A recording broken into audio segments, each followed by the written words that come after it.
Hi കൂട്ടുകാരെ, എല്ലാവർക്കും ഇന്നത്തെ LSS ക്ലാസ്സിലേക്ക് സ്വാഗതം. നാം ഇന്ന് പഠിക്കാൻ പോകുന്നത് ഗണിത ഭാഗത്തിലെ സ്ഥാനവിലയുമായി ബന്ധപ്പെട്ട കുറച്ച് കാര്യങ്ങളാണ്. നമുക്കറിയാം, ഒരു സംഖ്യ വായിക്കണമെങ്കിൽ നമുക്ക് ആ സംഖ്യയിലെ അക്കങ്ങളുടെ സ്ഥാനങ്ങൾ അറിയണം. നാം പഠിച്ചുകൊണ്ടിരിക്കുന്നത് നാലക്ക സംഖ്യകളാണല്ലോ.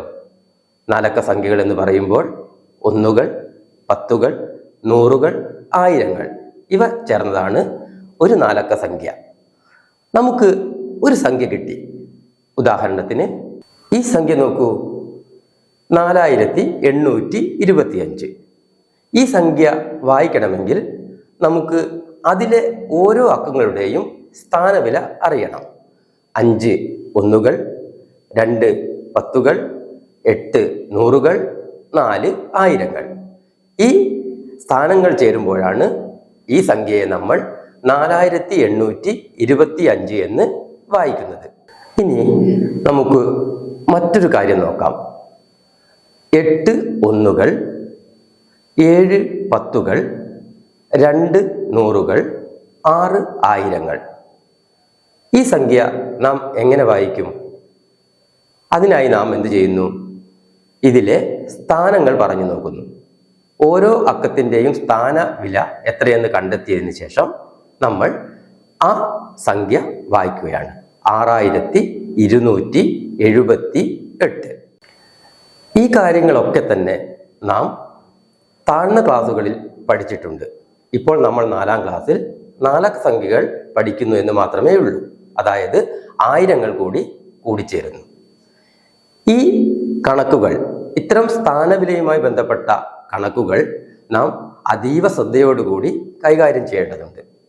അതായത് നമ്മുടെ പ്രശ്നത്തിൽ പറഞ്ഞിട്ടുള്ള സ്ഥാനങ്ങളും സ്ഥാനവിലകളും മനസ്സിലാക്കി വേണം സംഖ്യകൾ നാം പരീക്ഷാ പേപ്പറിലേക്ക് എഴുതേണ്ടത്. ഒരു പക്ഷേ നമുക്ക് തരുന്ന പ്രശ്നം ഡിസ്ഓർഡർ, അതായത് ക്രമം തെറ്റിച്ചിട്ടായിരിക്കും. ഒന്നുകൾ, പത്തുകൾ, നൂറുകൾ, ആയിരങ്ങൾ അല്ലാതെ ഒന്നുകൾ, നൂറുകൾ, ആയിരങ്ങൾ, പത്തുകൾ ഇങ്ങനെ ഒരു ചോദ്യം വരുമ്പോൾ നമുക്ക് ചെറിയൊരു കൺഫ്യൂഷൻ വരാൻ സാധ്യതയുണ്ട്. പക്ഷേ നാം സമർത്ഥരാണല്ലോ. നമുക്ക് എന്ത് ചെയ്യാം? നമ്മൾ ഈ തന്നിരിക്കുന്ന പ്രശ്നത്തെ ഒന്നുകൾ, പത്തുകൾ, നൂറുകൾ, ആയിരങ്ങൾ എന്ന രീതിയിൽ മാറ്റി എഴുതി നമ്മൾ ആ നാലക്ക സംഖ്യ പൂർത്തീകരിക്കുന്നു. അപ്പോൾ നമുക്ക് കിട്ടുന്ന ഉത്തരം തീർത്തും ശരിയായിരിക്കും. സ്ഥാനവിലയുമായി ബന്ധപ്പെട്ട മറ്റൊരു രീതിയിലുള്ള ചോദ്യമാണ് 2 സംഖ്യകൾ തന്നിട്ട് ഒന്നുകൾ, പത്തുകൾ, നൂറുകൾ എന്ന് പറയുന്നത്. അതായത് 15 ഒന്നുകൾ, 8 നൂറുകൾ, 5 ആയിരങ്ങൾ. ഈ ചോദ്യം വരുമ്പോൾ നമുക്ക് ചെറിയൊരു കൺഫ്യൂഷൻ വരാം. അതായത് ഒന്നുകൾ 15 എന്ന് പറഞ്ഞല്ലോ, നമ്മൾ എന്ത് ചെയ്യുന്നു? 15 ഒന്നുകൾ എന്നാൽ 15. മറ്റുള്ളത് എത്ര പത്തുകൾ അല്ലെങ്കിൽ എത്ര നൂറുകൾ, എത്ര ആയിരങ്ങൾ, അത് പിരിച്ചെഴുതുന്ന രീതിയിൽ എഴുതി നമ്മൾ അവയുടെ തുക കണ്ടാൽ നമുക്ക് വ്യക്തമായിട്ട് ഉത്തരം കിട്ടുന്നതാണ്. അടുത്തതായി ഞാൻ പറയാൻ പോകുന്നത് ഒരു സംഖ്യയിലെ തന്നെ ആവർത്തിച്ച് വരുന്ന അക്കങ്ങളെ കുറിച്ചാണ്. ഉദാഹരണത്തിന് 4828. നോക്കൂ, ഈ സംഖ്യയിൽ 8 ആവർത്തിച്ചിരിക്കുന്നു. മക്കൾ ശ്രദ്ധിച്ചു നോക്കിയാൽ എവിടെയൊക്കെയാണ് 8 വന്നിട്ടുള്ളത് എന്ന് കാണാൻ പറ്റും. അതായത് ഒന്നുകളുടെ സ്ഥാനത്തും നൂറുകളുടെ സ്ഥാനത്തും അല്ലേ?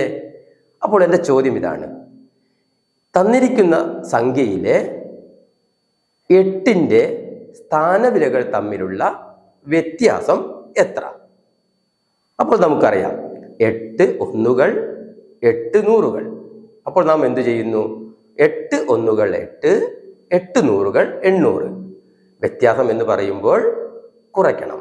800 കുറയ്ക്കണം 8. അതായത് 800-ൽ നിന്ന് 8 കുറച്ചാൽ നമുക്ക് 792 കിട്ടും. ശരിയല്ലേ? മക്കൾ എഴുതിയ അതേ ഉത്തരം തന്നെയല്ലേ ഇവിടെ കാണുന്നത്? ഇനി നമുക്ക് 2 സംഖ്യകൾ നോക്കാം. 4825, 6000 278. ഈ രണ്ട് സംഖ്യകളിലും 8 വന്നിട്ടുണ്ടല്ലോ. എൻ്റെ ചോദ്യം ഇതാണ്, ഈ രണ്ട് സംഖ്യകളിലെയും 8കളുടെ സ്ഥാനവിലകൾ തമ്മിലുള്ള തുക എത്ര?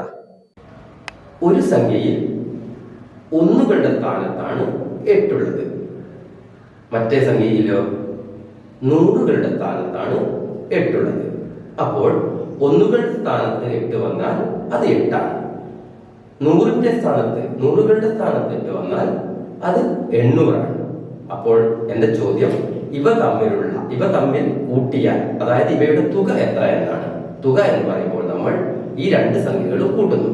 800 കൂട്ടണം 8, 800 അധികം 8, അല്ലെങ്കിൽ 800 പ്ലസ് 8, 808. മക്കൾ ഈ ഉത്തരം നോട്ട്ബുക്കിൽ എഴുതിയിട്ടുണ്ടാവുമല്ലോ. ശരിയാണെന്ന് പരിശോധിച്ച് നോക്കൂ. ഇനി നമുക്ക് പഠിക്കാനുള്ളത്, ഒരു 4 അക്ക സംഖ്യ തന്നിട്ട് അതിൽ എത്ര 1കൾ, എത്ര 10കൾ, എത്ര 100കൾ, എത്ര 1000ങ്ങൾ എന്ന് പറയുന്ന രീതിയാണ്. ഉദാഹരണത്തിന് ഈ സംഖ്യ നോക്കൂ, 7209. 7209 എത്ര 1കളുണ്ട്? 7209 1കളുണ്ട്. 1ന്റെ സ്ഥാനത്തെ അക്കം ഏതാണ്? 9. ഇനി ഞാൻ ചോദിക്കുന്നത്, മക്കൾ ശ്രദ്ധയോടുകൂടി കേൾക്കൂ. 7409 എത്ര 100കൾ ഉണ്ട്? 74 100കൾ ഉണ്ട് അല്ലേ? 100ന്റെ സ്ഥാനത്തെ അക്കം 4ആണ്, പക്ഷേ ഇതിൽ 74 100കളുണ്ട്. എത്ര 10കളുണ്ട്? ഈ സംഖ്യയിൽ 10ന്റെ സ്ഥാനത്ത് 0 ആയതുകൊണ്ട് 0 10കൾ എന്ന് പറയാൻ പാടില്ല. 740 10കളുണ്ട്. എന്നാൽ സംഖ്യ പിരിച്ചെഴുതുമ്പോൾ 9 1കൾ, 4 100കൾ, 7 10കൾ എന്ന് തന്നെ പറയേണ്ടതുണ്ട്.